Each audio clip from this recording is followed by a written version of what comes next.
Hi there, I'm Dr. Tajwa. I'm going to speak to you about a condition called fibromyalgia or chronic pain syndrome. We get patients with it almost every day.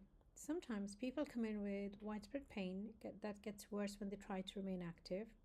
They can have tiredness and lack of energy, difficulty falling asleep, staying asleep, or even if they sleep well all night, they wake up very unrefreshed. People can have headaches, gas and bloating, forgetfulness, poor concentration, sensitivity to cold weather, or when they're touched, they feel more pain than expected. They have tenderness over joints, muscles, bones everywhere, and they can have stress, worry, and low mood with it as well.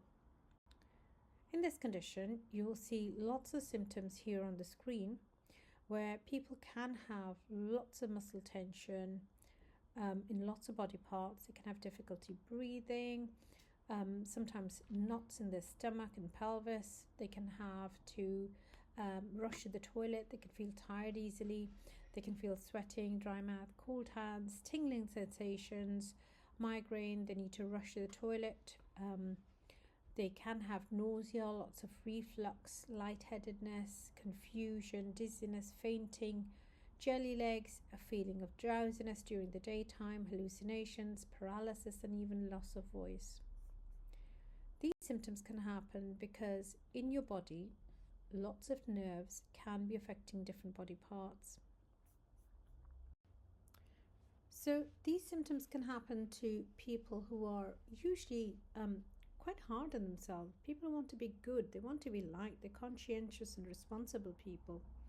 These are usually traits found in good people, and you would like to know them. The problem is that they put too much pressure on themselves. The extra stress can then cause other mind and body symptoms. So it's almost like a country in danger with the army standing on high alert the whole time, watching out for what could go wrong next. So if you look at the screen, you'll see lots of different styles of personality where people could have either low self-esteem or they're really perfectionists or have too high expectations of themselves. They want to be good. They often feel guilty. They've either been dependent on somebody or somebody else has been dependent on them, and they've had to take bigger responsibilities than usual, or have to take tough decisions in life. They have difficulty letting go or standing up for themselves. They have fear and tend to hold thoughts and feelings in. They tend to harbor rage. They don't react or stand up for themselves. So this tends to lead to further problems. And then a person will start having a mixture of symptoms that we just described previously.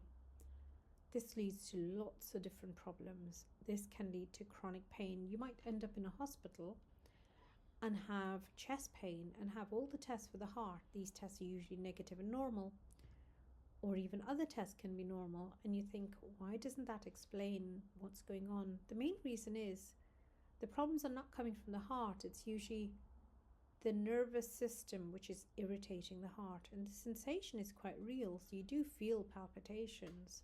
It's not because there's something wrong with the heart. It's usually a reaction to the things we discussed about.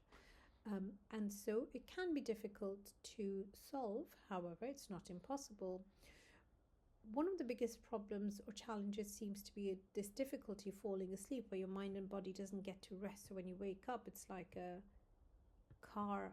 tired car with a driver that's really tired driving it, always in the wrong lane kind of a situation. So these symptoms keep chopping and changing. Sometimes they change so many times that a patient comes back and says, well, this time it's different. And now I know my body, I've not had this before. This is different and new. But it's still a nervous reaction or a reaction from the mind and body in a different way. And we often see these people again and again, and it's usually not a physical event that has caused the problems. So we try to fix it by helping you to sleep better, and that can be with medication. Usually we suggest exercise, healthy eating, trying to lose some weight, because obviously the lighter and brighter the body is, it's a little bit easier. Having weight issues will add to the burden of this illness as well, like many others. And also sometimes we recommend distraction techniques, psychological support if you've been through trauma or you've been in any kind of stress, or you've been overwhelmed mentally, physically, or emotionally, it's useful to deal with that. I'll put up a video at the end as well to look at, which explains this quite nicely. If you have more questions, do get in touch with your GP and ask to be referred to us.